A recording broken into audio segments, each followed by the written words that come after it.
এই রিলেশনশিপে কি আর থাকা উচিত, না ছেড়ে দেওয়া উচিত, মুভ অন করা উচিত, কি করা উচিত? অনেক সময় একটা সম্পর্কতে না আমরা অনেক কনফিউজ হয়ে যাই, বুঝতে পারি না যে কি করব, কেন এই মনটাকে আমরা বোঝাতে পারি না। আর এই মন আমাদের অনেক কনফিউজ করে দেয়। একদিকে মন বলে যে এখনো ভালোবাসা আছে, ছেড়ে যাস না। আর আরেক দিকে এই মানসিকভাবে আমরা এতটাই হতাশ হয়ে যাই, এতটাই ডিপ্রেস হয়ে যাই যে আর ভাল লাগে না, বুঝতে পারি না যে কি করা উচিত। আজকে আমি তোমাদের 3টে সাইন বলবো। তোমাদের সম্পর্কতে যদি এই 3টে জিনিস হয়ে থাকে বা এই 3টের মধ্যে যদি 2টো মিলে যায়, তাহলে বুঝে নিও যে এই সম্পর্ক এখানেই শেষ করে দেওয়া উচিত, এখান থেকে এবার মুভ অন করতে হবে। আর যদি এই সাইনগুলো না মেলে, তাহলে বুঝে নিও যে এই সম্পর্ক এখনও ঠিক হওয়ার ফুল চান্স আছে। এই সম্পর্ক আবার ঠিক হবে যদি তোমরা একটু চেষ্টা করো, একটু যদি একে অপরের সাথে কথা বলো, একটু যদি একে অপরকে বোঝার চেষ্টা করো। তো তাহলে দেখে নাও যে এই 3টে সাইন তোমাদের সাথে মেলে কি না মেলে। আশা করছি একটু হলেও কনফিউশন দূর হবে। তো চলো আর সময় নষ্ট না করে আজকের এই ভিডিওটা শুরু করা যাক। দেখো, মহাভারতের যুদ্ধ শুরু হওয়ার আগে অর্জুন অনেক কনফিউজ ছিল।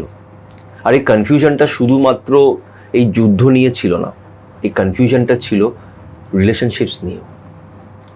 তাই অর্জুন কৃষ্ণকে প্রশ্ন করে যে কি করে বুঝবো যে একটি সম্পর্ক এখন শেষ হতে চলেছে, তার মধ্যে আর কিচ্ছু নেই, আর আমাদের এটার থেকে বেরিয়ে যাওয়া উচিত। একটি সম্পর্ক যেটা খুব কষ্ট দিচ্ছে, এমন পরিস্থিতিতে আমাদের কি করা উচিত?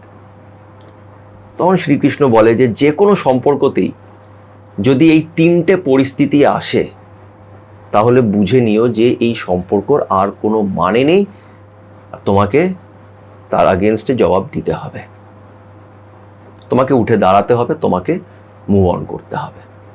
আমি এটাকে একটু মডার্ন ভাষায় তোমাদের বললাম। তো আজকে সেই 3টে পরিস্থিতি নিয়েই কথা বলবো।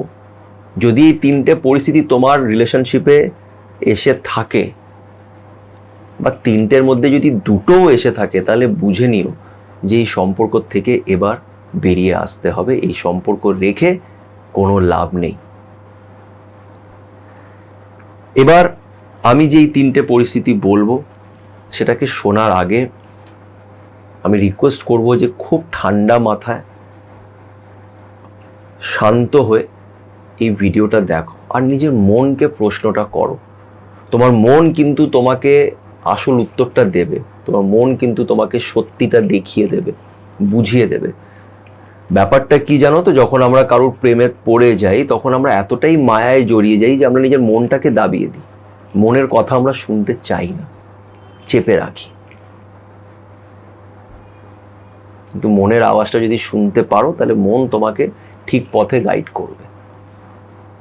তো দেখো তোমার মন কি বলে, এই পরিস্থিতিগুলো কি তোমার সম্পর্কতে আছে? তো পরিস্থিতিগুলো কি? প্রথম পরিস্থিতি খুব ইম্পর্ট্যান্ট। তোমার যদি মনে হয় যে এই সম্পর্কের মধ্যে তুমি খুব ডিসরেসপেক্ট হচ্ছ, তোমাকে অসম্মান করা হচ্ছে, তোমাকে ছোট করা হচ্ছে, তোমাকে ম্যানিপুলেট করার চেষ্টা করা হচ্ছে বারবার, তোমাকে টেকেন ফর গ্র্যান্টেড নিয়ে নেওয়া হয়েছে, তোমার কোনো ভ্যালিউ নেই, তোমাকে ডিসরেসপেক্ট করা হচ্ছে, কেন কি মনে রেখো, একটা সম্পর্কের সব থেকে বেশি স্ট্রং পয়েন্ট হচ্ছে, বা সব থেকে বেশি ইম্পর্টেন্ট পয়েন্ট হচ্ছে রেসপেক্ট। এটা আমি সবসময় বলি। তুমি যদি দেখো যে এখানে তোমার রেসপেক্টটা সেরকমভাবে নেই, তোমাকে বারবার ডিসরেসপেক্ট করা হচ্ছে, মানে একটা ছোট্ট উদাহরণ দিলাম, যে ভেবে নাও তুমি একটা মানুষকে, বা তুমি যাকে ভালোবাসো তাকে তুমি মেসেজ করছো, তাকে ফোন করছো, তার খোঁজ খবর নেওয়ার চেষ্টা করছো বারবার, কিন্তু আরেক দিক থেকে তুমি দেখছো যে সে কোনো রেসপন্স করছে না, সে নিজের মতন বেশ ভালোই আছে, সব ভালোই চলছে, কিন্তু তোমার জন্য তার কাছে সময় নেই, তোমার কথা এলেই সে ব্যস্ত হয়ে যায়, সে 10টা অজুহাত তোমাকে দিতে শুরু করে। এটা কিন্তু এক রকমের ডিসরেসপেক্ট করা, অসম্মান করা। তোমার কথায় পাত্তা দেয়া হচ্ছে না, বা তোমার কথাটাকে কোনো গুরুত্ব দেয়া হচ্ছে না, তোমার পয়েন্ট অফ ভিউ কোনো ম্যাটার করে না, বারবার তোমাকে ছোট করা হচ্ছে, এমন ক্ষেত্রে মনে রেখো যে এটা একটা বিশাল বড় অসম্মান, ডিসরেসপেক্ট, আর এটা নিয়ে ভাবতে হবে। এটা তো ফার্স্ট পরিস্থিতি, আরও দুটো আছে। সেকেন্ড পরিস্থিতি যদি তুমি দেখো যে সামনের মানুষটা তোমাকে খুব মিথ্যে কথা বলছে, তুমি জানো, তুমি বুঝতে পারছো কিন্তু যে এই মানুষটা আমাকে মিথ্যে বলছে, এটা সত্যি নয়, এই মানুষটা আমাকে মিথ্যে বলছে, কথায় কথায় মিথ্যে বলছে, সত্যিটা লুকাচ্ছে, অজুহাত দিচ্ছে, বাহানা দিচ্ছে, এমন ক্ষেত্রেও তুমি বুঝে নিও যে এই সম্পর্ক খুব একটা বেশি এগোতে পারবে না। কারণ কি, যেই সম্পর্কটা মিথ্যের বেসিসে শুরু হয় সেটা খুব বেশি এগিয়ে যেতে পারে না। এবার অনেক সময় কি হয় জানো তো, মানে আমরা ওই যেটা বললাম যে আমাদের মন কিন্তু সবই বোঝে, সবই জানে, কিন্তু আমরা নিজের মনটাকে চেপে রাখি, ইচ্ছেকৃতভাবে নিজের চোখের মধ্যে আমরা পট্টিটা বেঁধে রাখি। কেন? কেন কি আমরা সামনের মানুষটার প্রতি এতটাই ইমোশনালি আমরা ডিপেন্ডেন্ট হয়ে গেছি যে ও যাই করছে সেটাকে আমাদের মেনে নিতে হচ্ছে। কেন কি আমাদের মনের ভেতরে এই জিনিসটা আসে যে ও যদি ছেড়ে দেয় তাহলে আমি কি করব, তাহলে আমি কি করব, আমার কি করে চলবে। কিন্তু আমি একটা কথা বলছি, যেদিন তুমি এটা ভাববে যে আমার কি করে চলবে, ও যদি আমাকে ছেড়ে দেয় আমি কি করে বাঁচবো, এরকম চিন্তা ভাবনা যদি তোমার মাথার মধ্যে আসে না, তাহলে তুমি বুঝে নিও যে তুমি কখনোই নিজের জীবনে খুশি থাকবে না। কেন খুশি থাকবে না জানো? তার কারণ হচ্ছে যে তুমি নিজেকেই হারিয়ে ফেলেছ, তুমি নিজেকেই হারিয়ে ফেলেছ। তোমার এখন নিজেকে খুঁজে পেতে গেলে অন্যের প্রয়োজন পড়ে, অন্যকে ছাড়া তুমি বাঁচতে পারছো না। আর এটা ভালোবাসা নয়, এটা কিন্তু ভালোবাসাও নয়, এটা হচ্ছে অবসেশন, এটা হচ্ছে একটা অ্যাটাচমেন্ট, মায়া, যে এই মানুষটাকে ছাড়া আমি পারবো না। ও মিথ্যের পর মিথ্যে বলে যাচ্ছে, বাট স্টিল আমার এই মানুষটাকে চাই, না আমার দম আটকে যাচ্ছে, আমি পারছি না। এরকম লোকেরা আমাকে ফোনে বলে। ভালোবাসায় এরকম হয় না।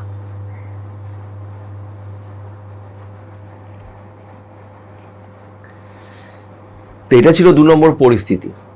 আর 3 নম্বর পরিস্থিতিটা হচ্ছে খুব ইম্পর্টেন্ট। এই 3 নম্বর পরিস্থিতি হলো যখন একটি রিলেশনশিপ তোমাকে খুশির চেয়ে বেশি স্ট্রেস দেবে। আগে তুমি এই সম্পর্কের জন্যে তোমার মুখে একটা স্মাইল থাকতো, তুমি খুশি থাকতে, এই মানুষটা তোমার খুশির কারণ ছিল। এমন কিছু করতো না, এই মানুষটা জাস্ট তোমার সাথে এসে বসতো, কথা বলতো, এই মানুষটা তোমার খুশির কারণ ছিল। এখন এই মানুষটার জন্য তোমার চোখে জল আসছে,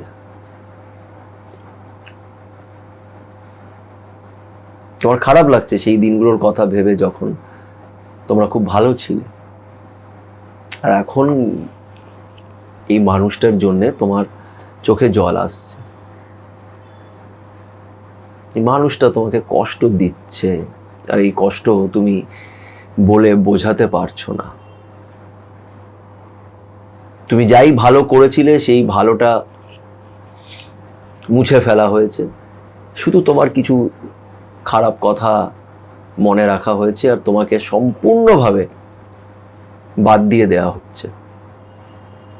এই সম্পর্ক তোমায় মানসিকভাবে কষ্ট দিচ্ছে, তোমার মনের ভেতরে সেই শান্তিটা আর নেই,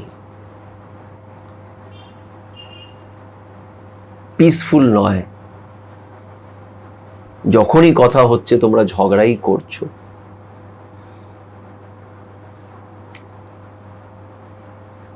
এমন ক্ষেত্রে এই সম্পর্ক থেকে তোমাকে বেরিয়ে আসতে হবে।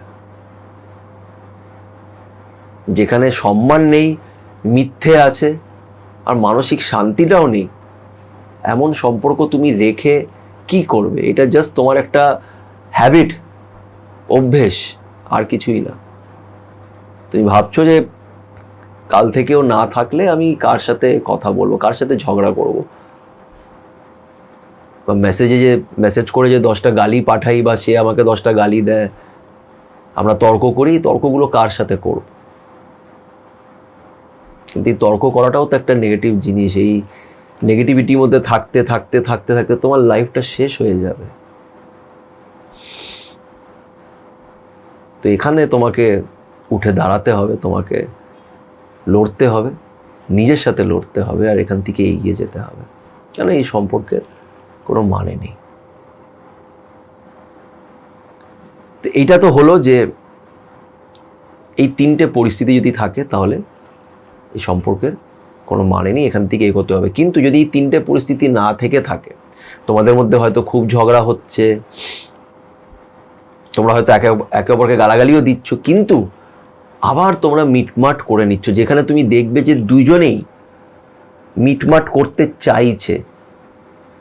অনেক সময় একটা সম্পর্কতে কী হয় বলো তো, আমরা খুব ঝগড়া করি, আলাদা হয়ে যাই, কিন্তু দুজনের মধ্যেই একটা ডেসপারেশন থাকে যে সব কিছু যাতে ঠিক হয়ে যায়। এই যে যদি এই চিন্তা ভাবনাটা থাকে যে সব কিছু ঠিক হয়ে যায়, আর যদি দুই দিকেই থাকে, তাহলে বুঝে নেবে যে রেসপেক্টটা এখনো আছে, একে অপরের প্রতি রেসপেক্টটা আছে। রেসপেক্ট থাকলেই তোমার মুখ থেকেও সত্যিটা বেরোবে, তোমার মনের কথাগুলো তুমি সত্যি সত্যি বলতে পারবে যে দেখ আমার এটা খারাপ লেগেছে, তাই জন্য আমি রেগে গেছিলাম। সেও তোমাকে বলে দেবে যে আমারও এটা খারাপ লেগেছে। এই সম্পর্কটা সত্যির উপরে, ক্রুতের উপরে বেস করে থাকবে। আর এই সম্পর্ক তোমাকে কাঁদালেও মনে রেখো হাসাবেও। এই সম্পর্কতে তুমি কাঁদলেও মনের ভেতরে একটা স্যাটিসফ্যাকশন থাকবে যে আমি যেই মানুষটার জন্য কাঁদছি সেই মানুষটা আমার চোখের জল ডিজার্ভ করে।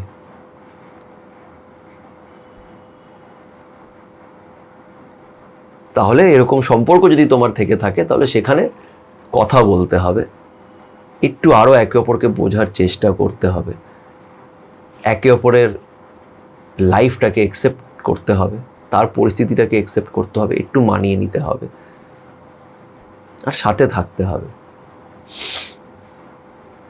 তো এবার আমি তোমাদের বলে দিলাম যে কোন পরিস্থিতিতে তোমার আলাদা হয়ে যাওয়া উচিত আর কোন পরিস্থিতিতে তোমাদের সাথেই থাকা উচিত। যদি তোমাদের এই ভিডিওটি ভালো লেগে থাকে তো অবশ্যই লাইক করো, কমেন্ট করে নিজের মতামত রেখো, পজিটিভ থেকো, মন খুলে ভালোবাসো, তার উপরে বিশ্বাস রাখো এবং ভালো থেকো।